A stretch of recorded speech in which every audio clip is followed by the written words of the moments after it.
Hey everybody, welcome to another episode of Experience League Live. Boom. Here's my little shot there for Experience League Live. My name is Doug Moore. I'll be the host today, and we've got a couple of great guests and a great topic for today. And before we jump in and bring in the guests, just want to give a plug for experienceleague.adobe.com.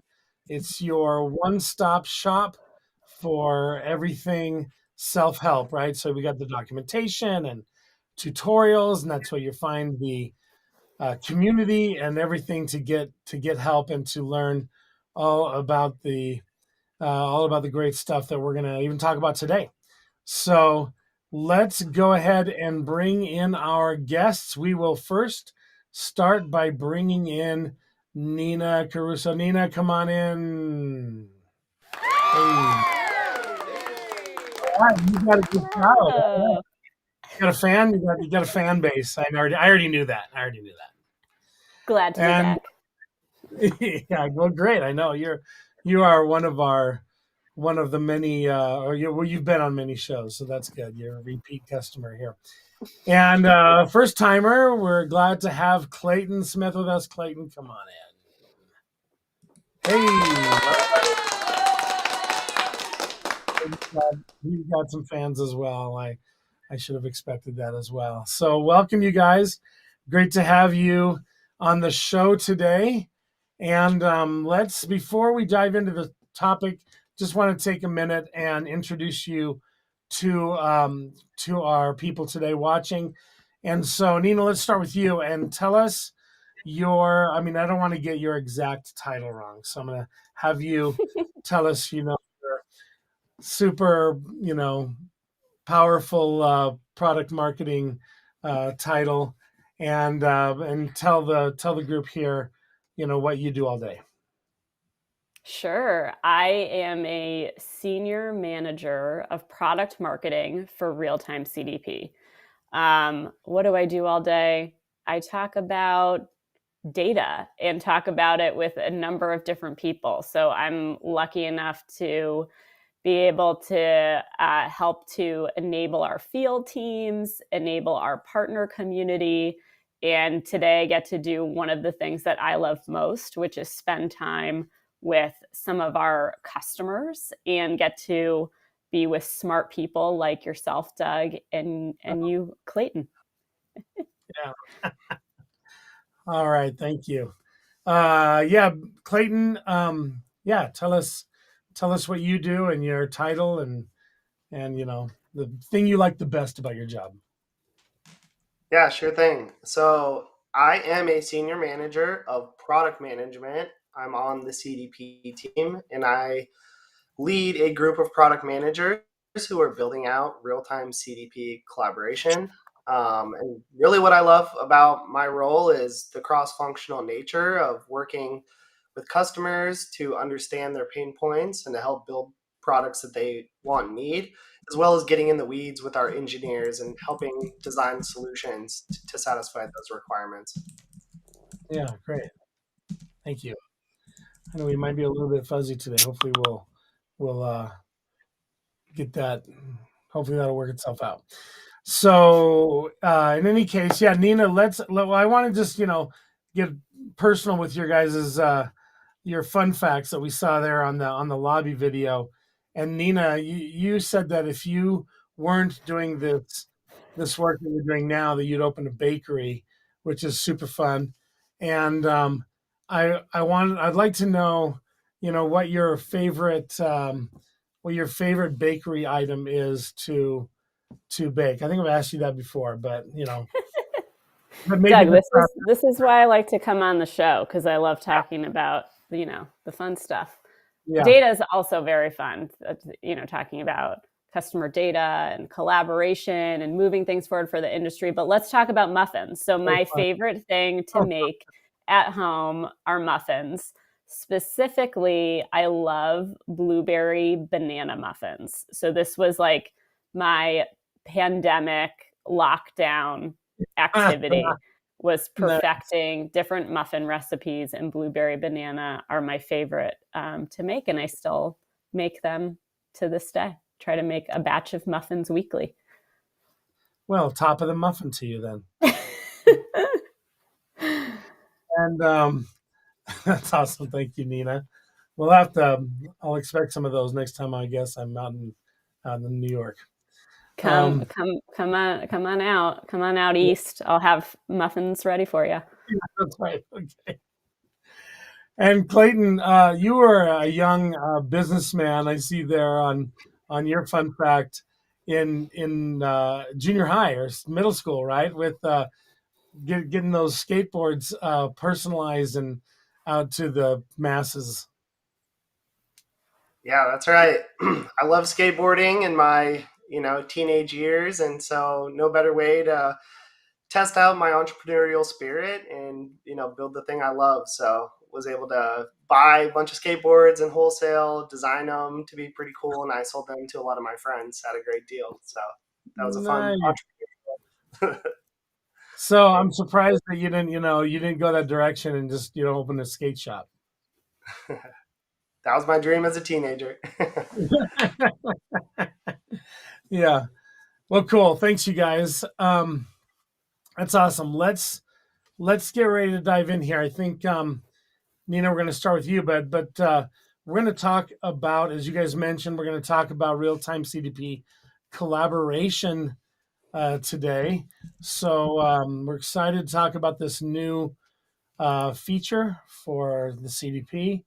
And Nina, why don't you kind of tell us a little bit about it? Oh yeah, good. We've got the you're right in line there with the slides. Cool. Yeah, can I kick us off here Yeah. and start to talk about collaboration? Before we get into the product details, I want to start with a little bit of context setting before we get right into the product. And I'll start with this too, is both Clayton and myself have been working in this industry for a long time.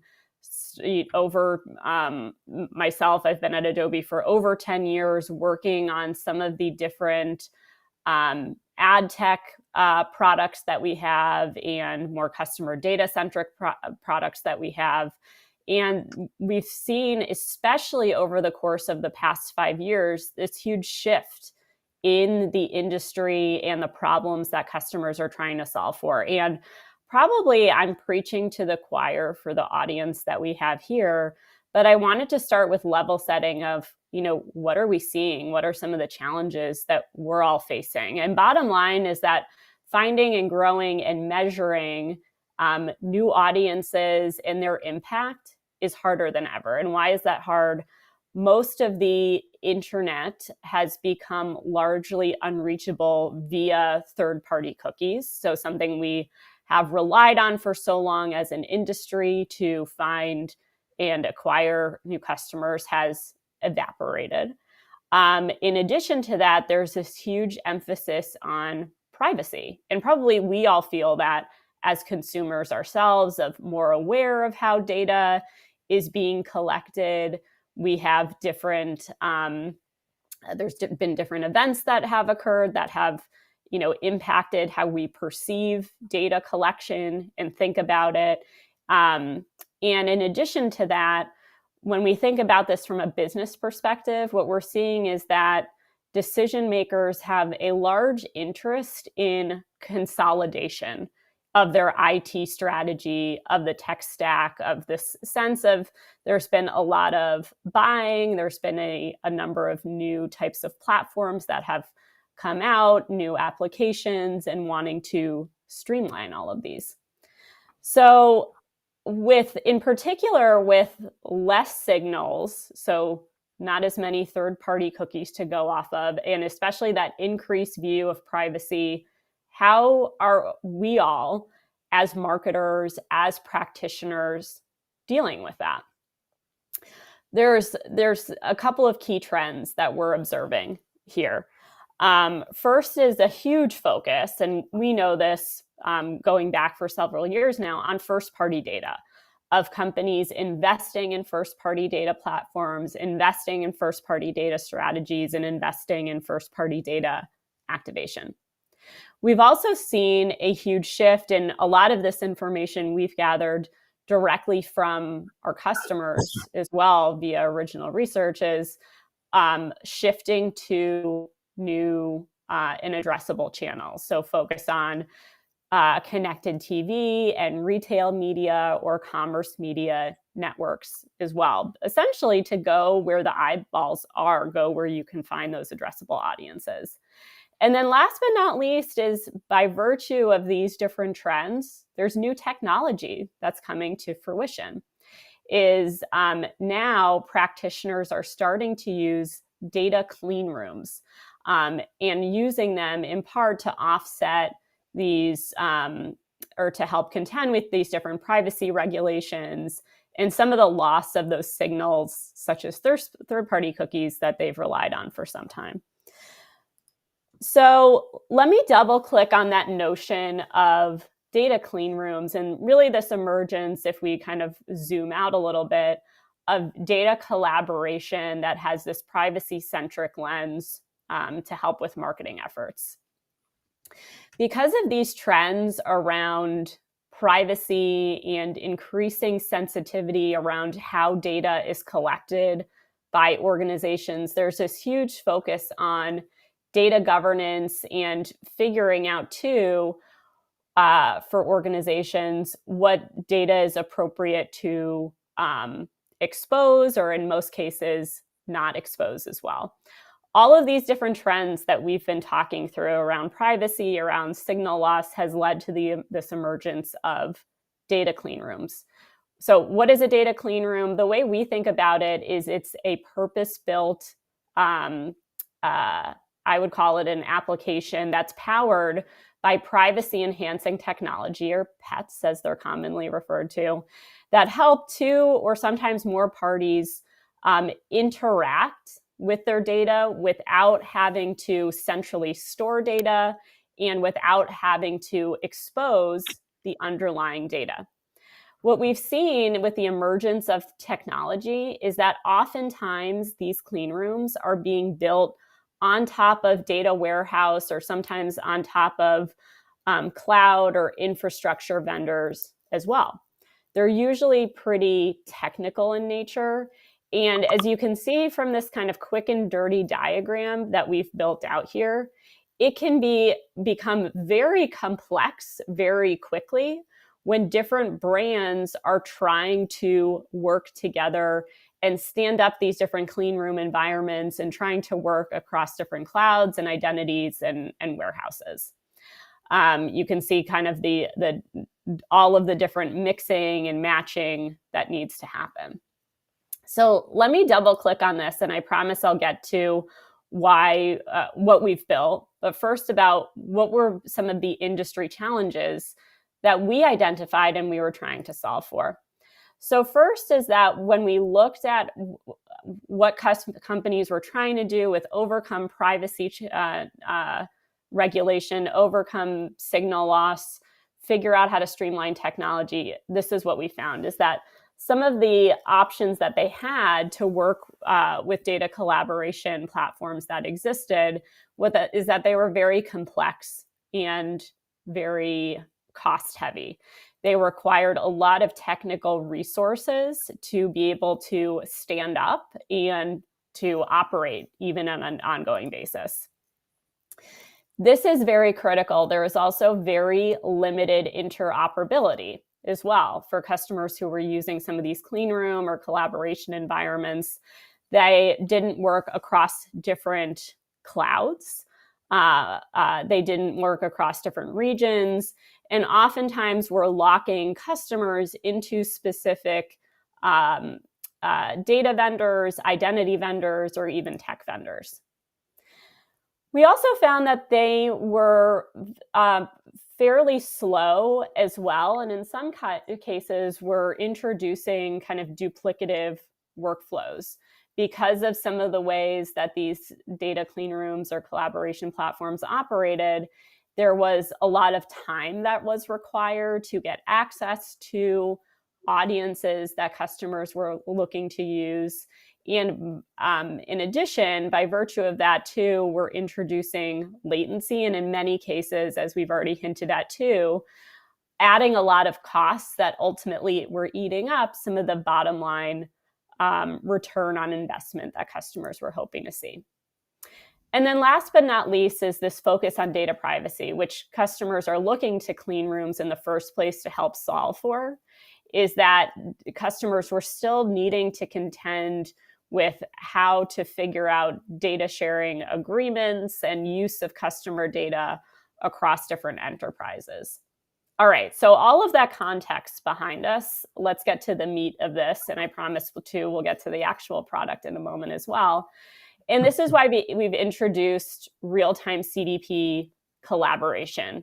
We feel like we have been able to establish this privacy-centric environment that does not have any code, that is interoperable across different clouds, across different identity vendors and data vendors in the future, to help brands and publishers, or even brands with one another, work together. This is available now in the US. Prime and Ultimate CDP customers who are non-Healthcare Shield customers, you already have access to this today.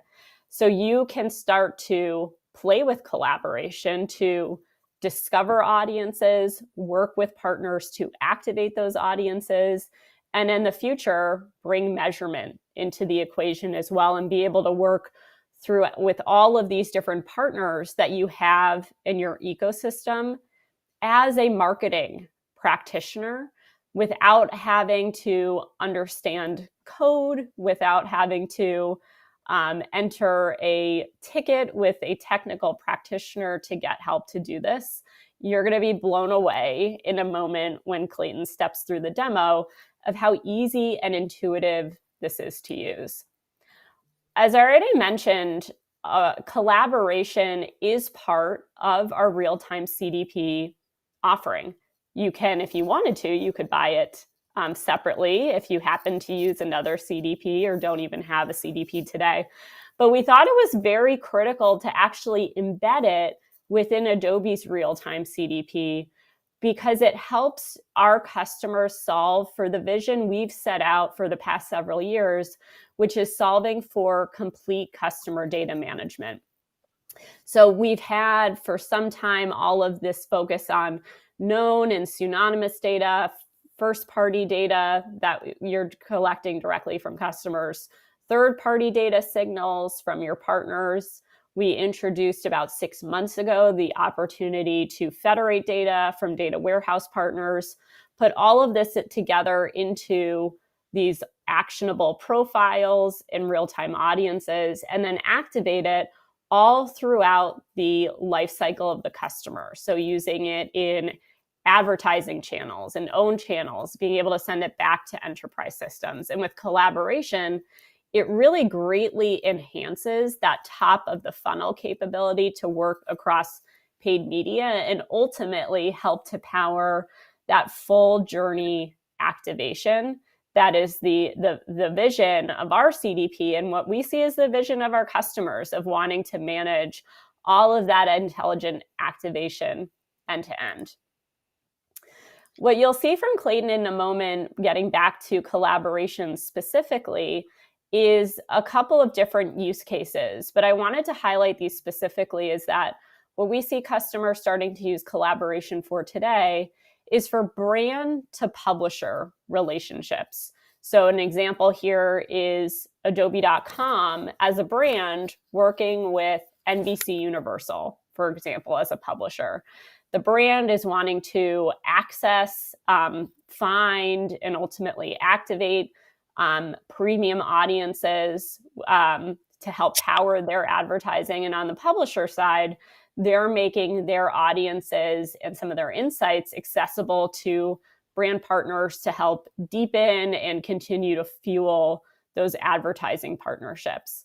Coming soon, too, we'll have brand-to-brand use cases as well to help our customers work across their strategic partners for use cases like co-marketing campaigns. It could be inter-organization use cases as well. But excited to see new use case patterns come out, even as we've just introduced this in the last few weeks. We're just continuing to iterate. Before I pass it over to Clayton here, I'll build this out. I did want to highlight a couple of key points about why we feel like we are so differentiated and really why we're so excited about this opportunity around collaboration. First is this MarTech concept of MarTech and AdTech together, which really plays to this trend we've seen in the market, this need from customers to be able to do some streamlining and helping our customers take that first party data that they already have in real-time CDP and just extend the value of that for additional use cases. You'll see this in a moment, but this beautiful and extremely simple user experience in the best way. This was purpose-built so that advertising and marketing practitioners can use this directly, can be able to directly intuit from the UI how to use it, where to go next, and don't have to rely on technical resources. This is agnostic and interoperable, which is something that pretty much no other collaboration platform, I think, can claim in the way that we can, of being able to work with different cloud providers, different data providers, identity and measurement partners in the future of our customers choosing. And then privacy and architecture innovation.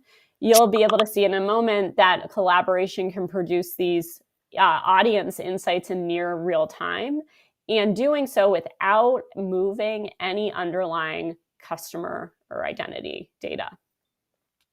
All right, so enough talking from me. Doug, I'll turn it awesome. over to Clayton, but let me know if there's any questions or anything you want to dig deeper into. Yeah. And just for everybody on the line, I mean, feel free to add questions here for Nina and Clayton. That's really why we're doing this. You know, we can put videos out, and we're doing that to help you guys be able to use collaboration and understand it and everything. But we're hoping that you have questions for our experts here today. So feel free to add those, and we'll answer them as we go along. But yeah, excited about this, Nina. Clayton, maybe you can kind of dive in here and show us this playground. I was, as you were talking about that, Nina, I could just, I'm picturing this nice little playground where brands can come and publishers, and they can all play together nicely. So that's like the that simple mind of Doug. Yeah. So, all right.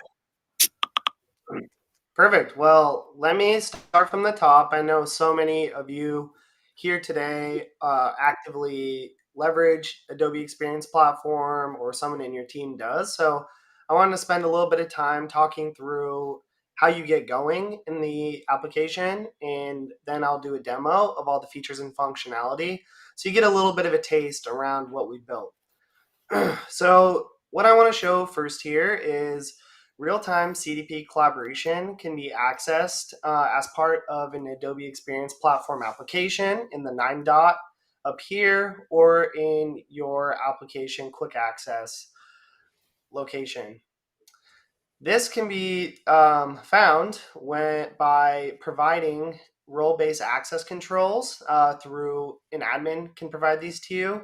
And here's a quick glimpse of what's required. So Real-Time CDP Collaboration is governed by access within the newly created collaborations rollback, RBAC permissions area.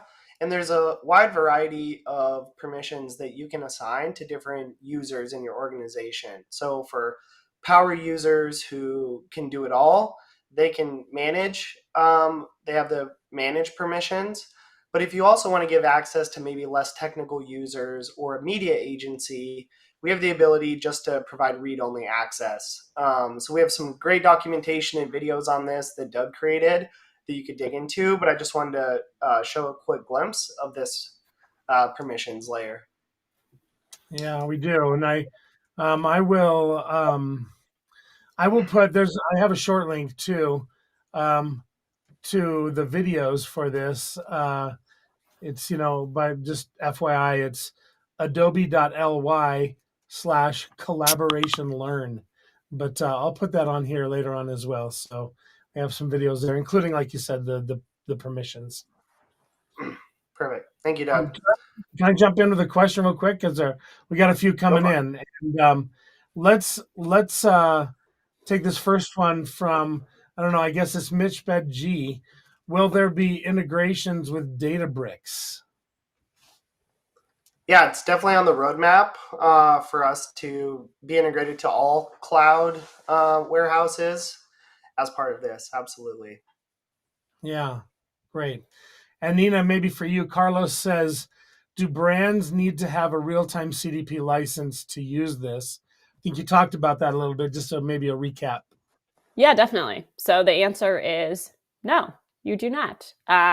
We are providing the opportunity to use real-time CDP collaboration as its own application, but it is a part of real-time CDP Prime and Ultimate, our customer data platform offering as well.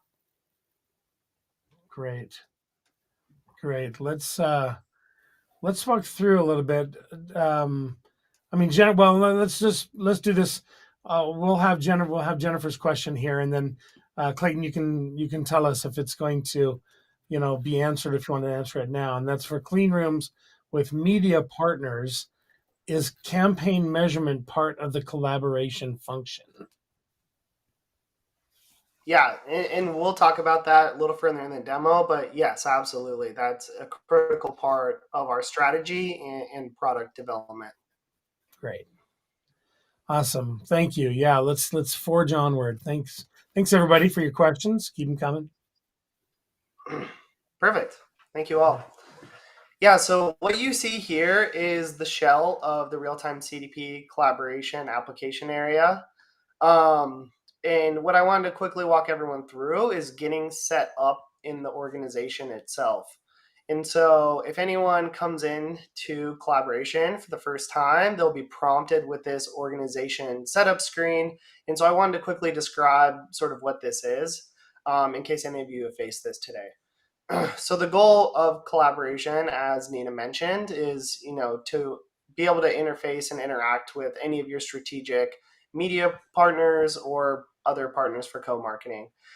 And so with that, we've built out a really clean interface, which you'll see that's branded for each of your brands, and also purpose-built interfaces and functionality based on your role type. And so this first screen here is all around setting up who you are as an organization. You can add a description if it's helpful. You can define whether you're an advertiser or a publisher in this capacity, and that has different features and functionality tied to it.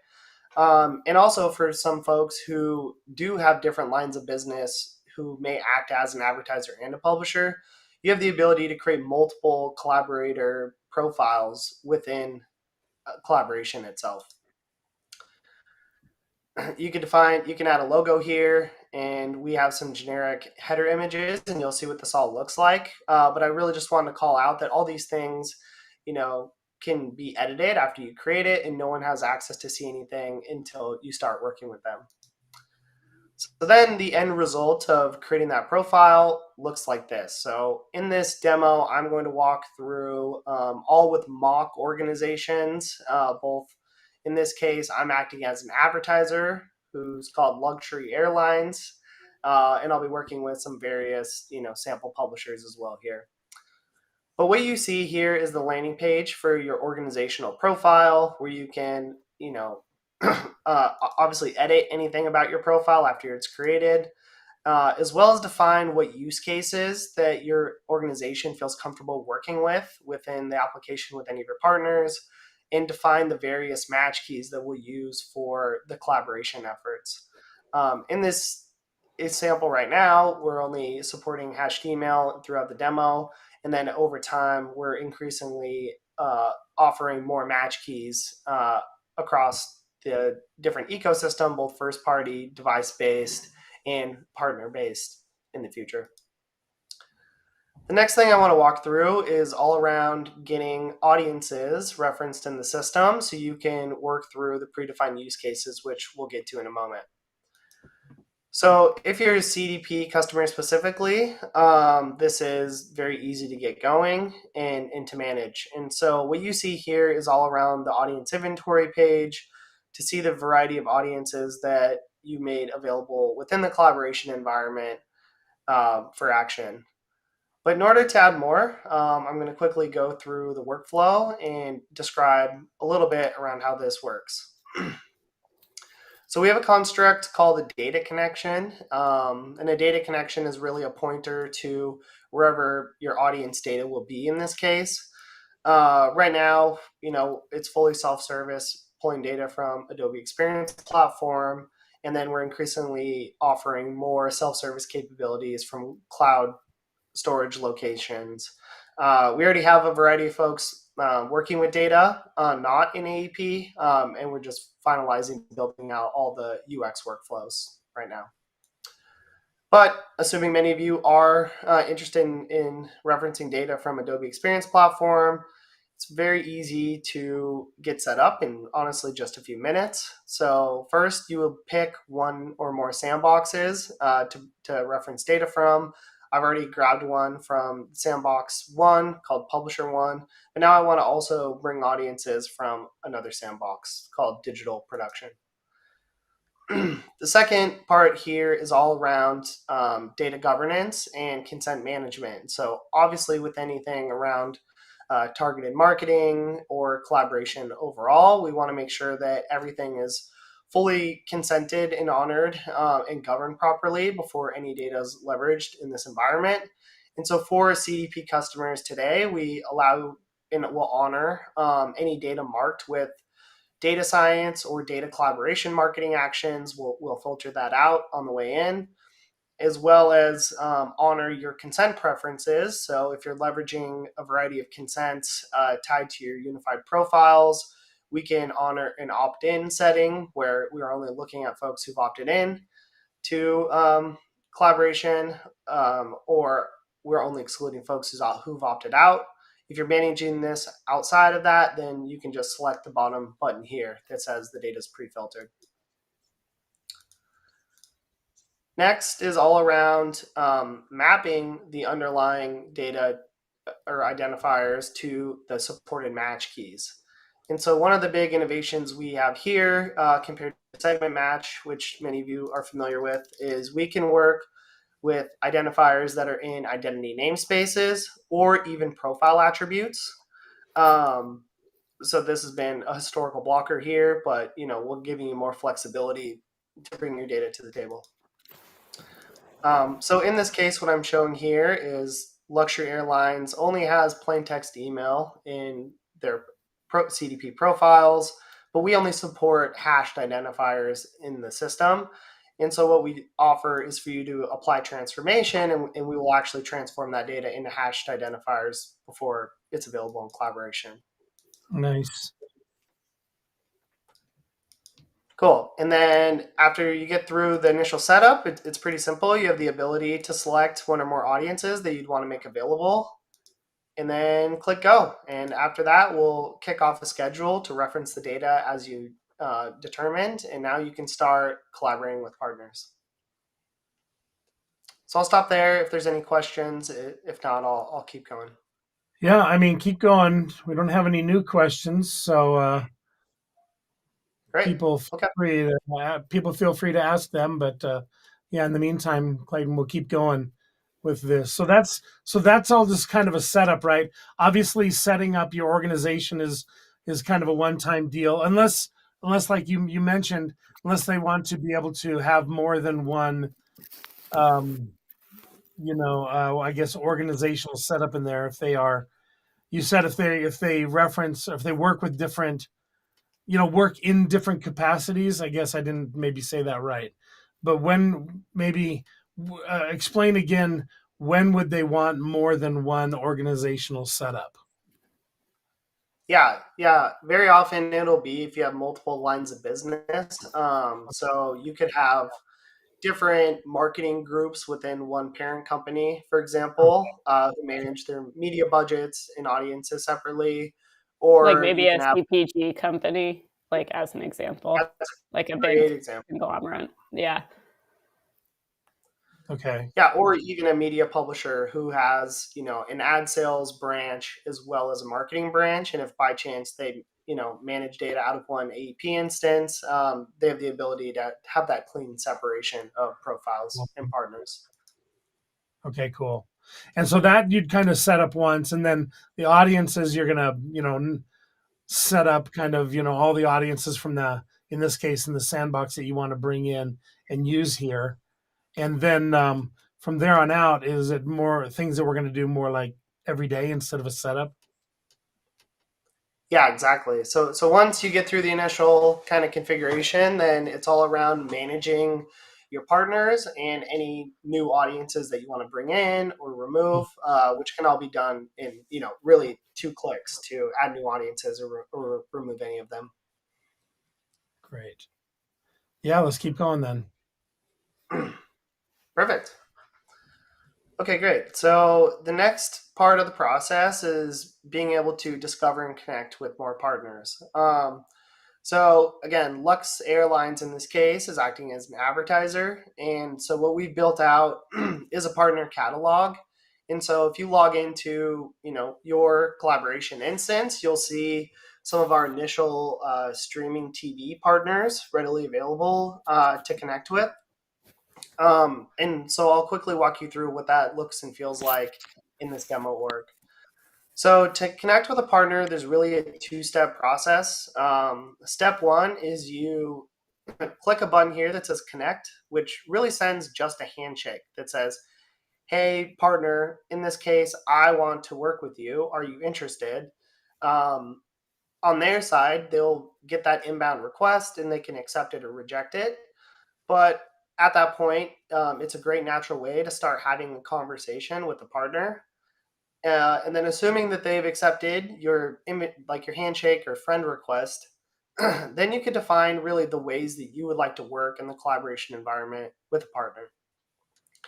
So in this case, Lux Airlines is defining how they want to work with Streamy, another CTV provider in this space.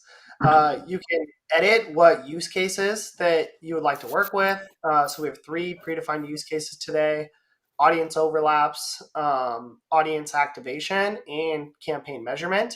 So based on what you agree on with your partner, you can include or exclude any of these use cases. You can also define what match keys that you'll work on. So we find what mutually shared match keys are available on both sides, and then you can define which ones you'd like to work with in your collaboration. You can define sort of who will more or less fund a variety of the credits that are consumed during this process. So this is more of a credits-based model that powers this application, which we could talk about later, and there's some good documentation on that. And then also acknowledge that you have all agreements in place with the partner. After this point in time, then you'll just submit this request to your partner, and then on their side, they'll see the proposal, and then they can accept or reject that. So everything is mutually agreed to before you start collaborating, which a lot of the data privacy and legal teams really love. Perfect. So once you're connected with a partner, then you can start working with them through what we call projects. So a project is really a container to define how you want to work with another partner.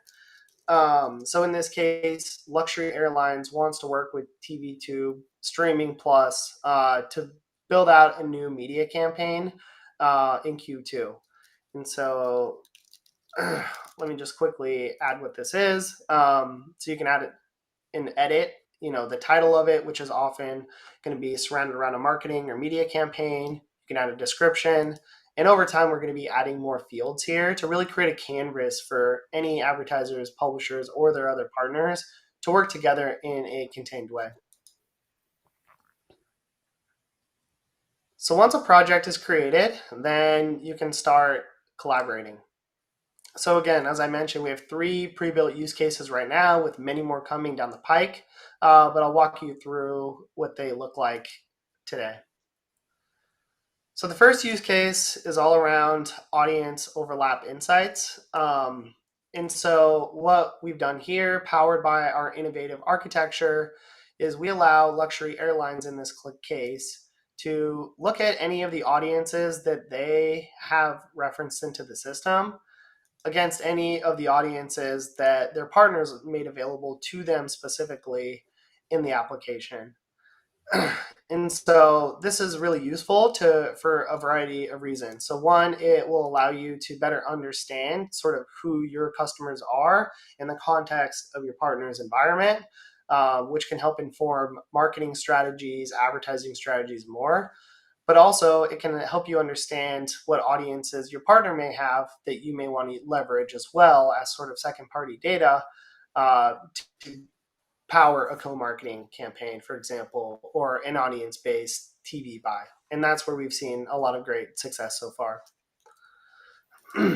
Our underlying architecture makes this process very, very smooth. And so the calculations update in essentially real time. So this is a far superior user experience than going to cloud warehouses, writing queries, et cetera. So we really want to remove the complexity and bring the speed back to collaboration that many marketers and advertisers need. Nice. Cool. The second use case here is all around privacy-minded audience activation.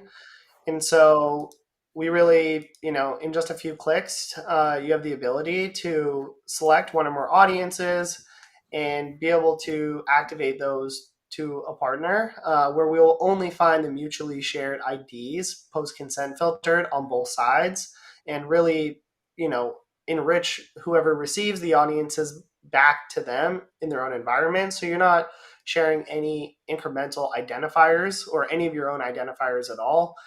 It's really just whatever was matched on the receiver side here, and we can have those activated on a one-time or recurring basis to power any of your enrichment use cases for smarter personalization, and of course onboarding the media publishers for more audience-driven media activation.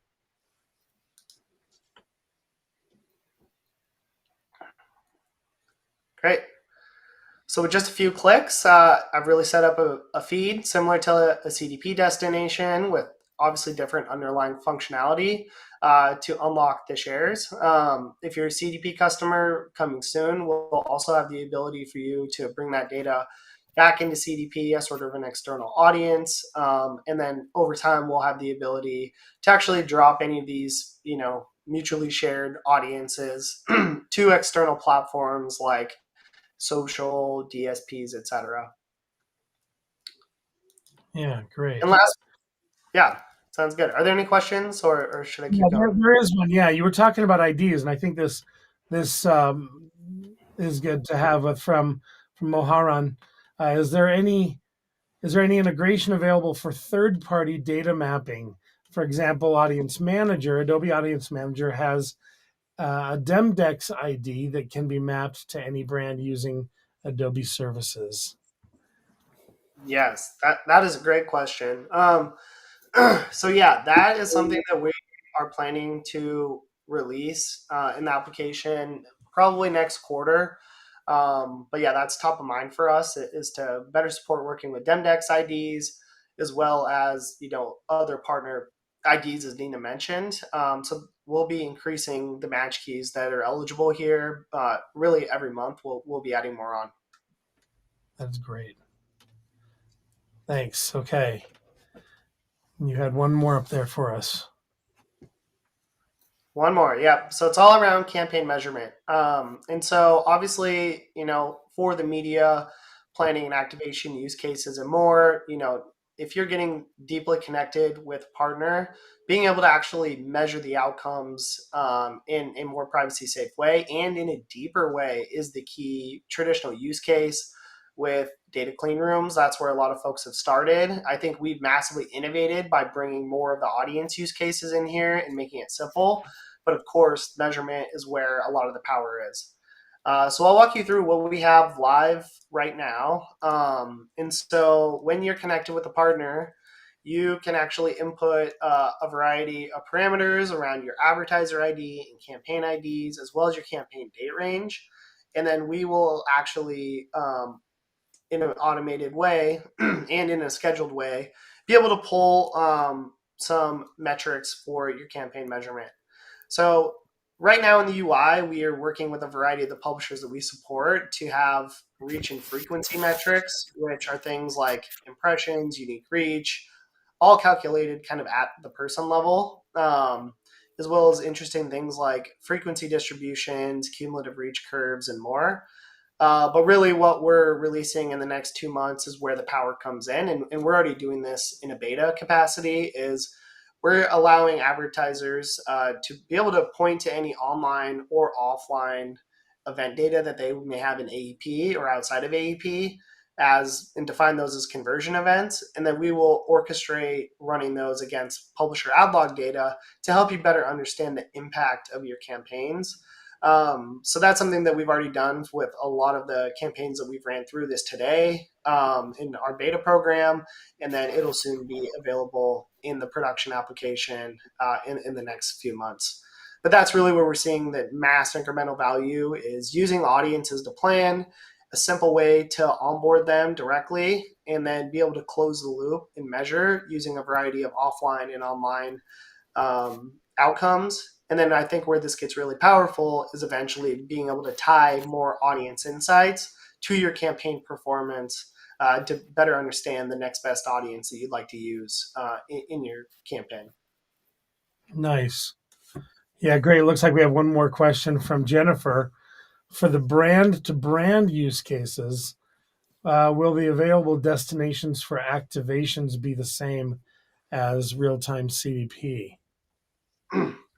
Yeah, that is a great question. So our first priority is allowing sort of the activation back to CDP. So anyone who receives it can activate out to the whole plethora of destinations that CDP is available. And then subsequently, when we build in the direct destination paths out of collaboration, it'll likely be a subset of those focused on marketing and media activations. So there's slightly different use cases there that we could talk about in detail, but the first priority is using the power of CDP destinations. Yeah, great. Awesome. Oh, yeah, well, this is great. And yeah, Clayton, thanks for showing us all that. We are getting, close here to the end, but I know, Nina, you had something you wanted to show us one more thing, I think, before we let everybody go today. Let's go over to your, there we go. Can you see my screen? Yes, we can. Okay. I wanted to end, first of all, thank you, Clayton, for that super in-depth walkthrough, and thanks everyone for all of the thoughtful questions. I hope you took away from that just like how easy it is to get started using it, how friendly the environment is, and straightforward. That hopefully helps, unlock all of these exciting use cases. But there's a couple of things that I wanted to share as some takeaways of how you can start kind of getting the value out of collaboration today. And for many of the folks who might have joined today, my guess is many of you, especially based off of the questions, are current users of real-time CDP.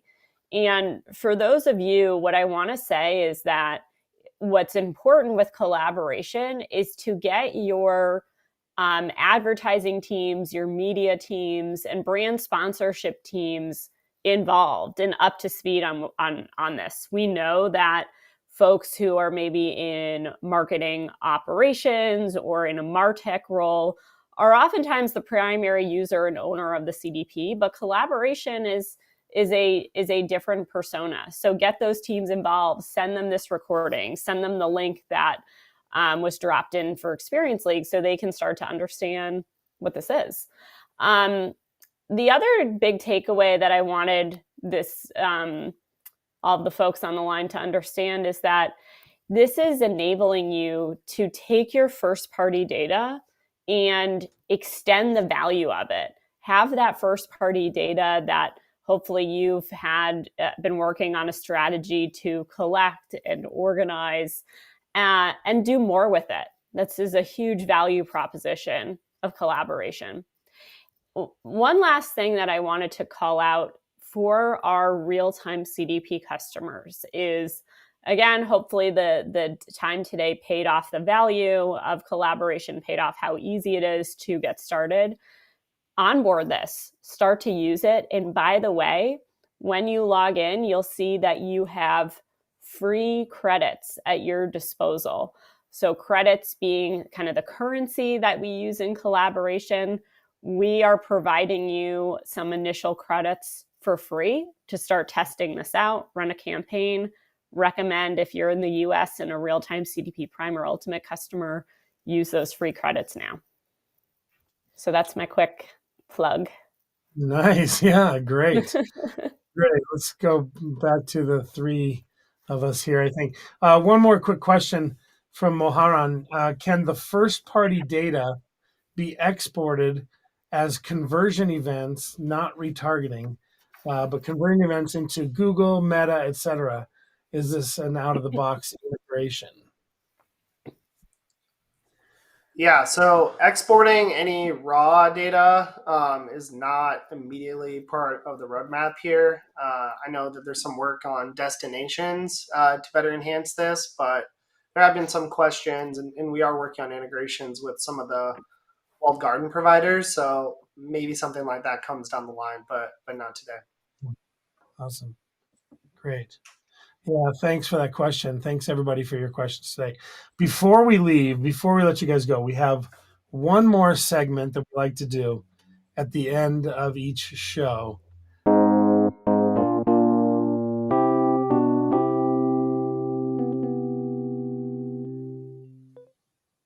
Nice, our unrelated cool tip.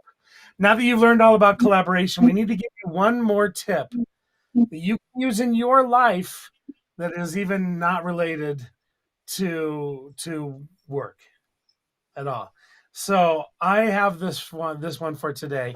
And even though we don't have a sponsor for, we are presented by no one today. But that being said, I will tell you that my little tip that we use in our household, us being old, when I'm eating the food, I, look, the goal is to get it in the mouth, is true. But a significant amount, may end up on my shirt. And, we come full circle in this life. And so I kind of need a bib. I don't know. It's I will tell you that today. So here is my you guys are going to love this. I promise you're going to use this. And that is the press and seal. If you use the press and seal, if you have that, it is great because you just tear off a piece of the press and seal. It's got the little bit of stickiness on the one side, and you just, boom. Shirt on, and you're going to have the meal, get a little press and seal, and, although I was thinking as I was getting this ready, I'm like, well, maybe I should start a business of like adult bibs as well, but that's a different story, but you've got the press and seal right there. And that is the unrelated cool tip for the day. And I'm sure I should be embarrassed, but that goes away when you get old as well. So I'm not. Love it, Doug. Thank you. Well, so there you go. Thanks for joining the show today, you guys. Nina and Clayton, thank you for being on the show and helping us, learn about, understand, and get excited about RT-CDP collaboration today. Thanks everybody for coming to the show. And with that, we will close the show, and we will see you next time on the next Experience League Live. Thanks, everybody.